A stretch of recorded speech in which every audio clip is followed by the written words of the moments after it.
May basbas na po ng Department of Finance ang pinaplanong MRT-7 o yung pong extension ng MRT. Kasabay po nito, isinusulong na rin gawing iisa na lamang ang gagamitin ticket para sa mga linya ng LRT at MRT. Balitang hatid ni Bam Alegre. Ang kahabaan ng Commonwealth Avenue sa Quezon City, isa lang sa dadaanan ng pinaplanong MRT-7. Isang linya ng tren na mag-uugnay sa San Jose del Monte City, Bulacan, Tala, Caloocan at Novaliches, Fairview, Batasan at Diliman sa Quezon City. Magtatapos ito sa mga istasyon ng tren sa North Avenue. Matagal na ito dapat nasimulan pero ngayon lang nagkabasbas ng Department of Finance.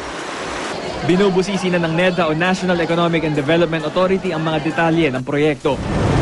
Bahagi ang MRT-7 ng planong iugnay ang linya ng ating mga tren. Ididikit ito sa MRT-3 na nakaugnay na sa LRT-2 at dito sa LRT-1. Magkakaroon din daw ng LRT Line 1 extension na aabot hanggang Cavite. At para hindi raw mahirapan ang mga pasahero, isusulong din daw ang Unified Ticketing System.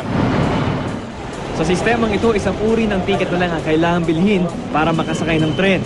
Mapa LRT-1, LRT-2 o MRT-3, tatanggapin ang inyong ticket. Loadable na siya. Ibig sabihin, pag nakabili ka na ng ticket at naubusan na ng load ito, hindi mo kailangang pumila ulit para bumili ng panibagong ticket mo.